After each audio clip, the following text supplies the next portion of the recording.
For today's video, I'm going to go over how you can get better at sliding rails on skis. If you saw the video I did the other day on how to get better at hitting jumps, this is basically the sequel to that video, but in this video we're going to be talking about rails instead of jumps. Now, I first learned how to hit a rail about 6 years ago and I progressed pretty quickly. So in today's video, I'm going to go over how I progress hitting rails quickly and how you can do the same as well. Now, the first thing that we're going to go over is going to be fear. A lot of people are scared to hit a rail right away. I definitely was scared to hit a rail for the first time. The one thing you need to remember is wider features are always less scary to hit. So for example, this feature on the left here, it's kind of a narrower feature and it's going to be a little bit scary to hit for the first time. For some reason, narrower features, especially features like handrails, are a little bit scary. So you want to make sure that when you first learn how to hit a rail, you're hitting wider features. You can even start as wide as like a box. You can work your way up to a tube, and then maybe you can start to hit a little bit of a narrower rail, something like this. That's just something to keep in mind when you're first learning. It's always easier to start on wider features. Another thing people are fearful of is they're scared of slipping out and crashing on the rail. I've done that before, and trust me, it hurts, and it's not something you want to do. So the easiest way to remember not to slip out is going to be the 60-40 rule. All you need to remember is to put extra weight on your front foot. So you want to put about 60% of the weight on your front foot, and you want to put about 40% of the weight on your back foot. And this is going to make sure that you don't slip out, because people, out of fear, they lean back on the rail, they have too much weight on their back foot, and they slip out and crash onto the rail on their hip, which isn't fun, and you don't want to do that. So make sure that you remember the 60-40 rule, and if you're scared of hitting rails, you want to start with wider, easier features, and then work your way up to narrower features. Now, the second way you can get better at hitting rails is going to be to understand pedaling. Pedaling is the one technique that you can use for every single rail trick on skis, and it's something that you definitely need to know. And I'm going to show you exactly what pedaling looks like with this video on the right here. This is a video of me doing a K-Fed. So all pedaling is you're gripping the rail with your edges, and you're doing it in a way that generates momentum, and it helps you spin. So for example, I'm going to do a front swap on this tube here. So the way I do that is I push my heel down and I lift my toe up like I'm doing here. You can see how far my toe is off the rail, and I'm really pushing that heel down with my front foot. This is called a front side pedal. Now the opposite of that is going to be a backside pedal, which is after the front swap here, I go into a back 270 out. This is what a backside pedal looks like. So a backside pedal, you're lifting your heel up and you're pushing your toe down. And that's going to get you spinning in that backside momentum, whereas a front side pedal gets you spinning in the front side momentum.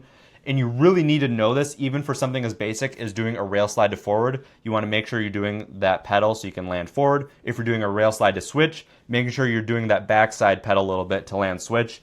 This is super important, and this is something that you need to know for every single trick that you're going to learn later down the line on rails. So if you take anything away from this video, make sure that you remember the pedaling and you know the difference between a front side and a backside pedal. Now, the third way that you can get better at hitting rails on skis is going to be repetition. Obviously, anything takes practice to get better at. And the cool thing about me is I grew up in the Midwest where there's a lot of rope tows, so you can get a lot of laps on the same feature over and over.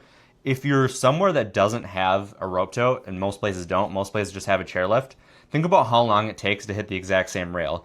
You're going to hit the rail and then you have to ski down. It might take 10 minutes to do a full lap, and then you have to load the chairlift. You might have to wait in a line, and then you get up the chair, and then you go back down to that same rail. You could be hitting the rail every 20 minutes. So something you can do there is to hike a rail. For example, like on this video on the right, you hit the rail, you practice your trick, you stop, and then you take off your skis, you walk back up, you hike the rail, and then you can hit it again. So you can hit it every few minutes. This is something that I've done before when I didn't have access to a rope, and it's just something that you can do to get way more reps, and it's super helpful. So if you want to get better at hitting specific features or doing certain tricks, hiking a rail is definitely a good option. Another way you can get a lot of laps, even in the off season, is going to be a backyard setup. I always talk about backyard setups because how important they are. This is a video of me hitting my backyard setup this summer here. And you don't have to build a summer backyard setup necessarily. When I first started, I just had a winter backyard setup, and I couldn't get to the mountain every day. So I had a setup in my backyard, just a basic kind of rail like this and a ramp. And I was able to practice some of my first rail slides and rail tricks, and it was super helpful for me, especially because I couldn't get to the mountain every day. So I could just practice this backyard rail, and then when I could get to the mountain, I already had a lot of practice on the backyard rail, and it just helps so much. You can get a ton of practice in. So backyard setups and hiking rails is going to be super important for your rail game and just getting the reps in and getting a lot of practice in. Now, the last thing we're going to go over is going to be to remember to stay out of your comfort zone. A lot of times, and I'm guilty of this myself, is I'll be hitting the same features, I'll be doing the same tricks, and I'm not really progressing any, I'm not really thinking about progressing anything. You want to make sure that you're staying out of your comfort zone when you're hitting rails and you're trying new rails or you're trying new tricks. It's going to make sure that you keep progressing. So this video on the right here, a video of me doing a 2 Pretz 2 onto a down rail. This is a little bit out of my comfort zone and it's pretty technical and I can't get it every single time. So practicing tricks like this for me is really helpful for my progression. Whereas if I was just doing a regular straight rail slide, that's not really out of my comfort zone. I can basically do that in my sleep.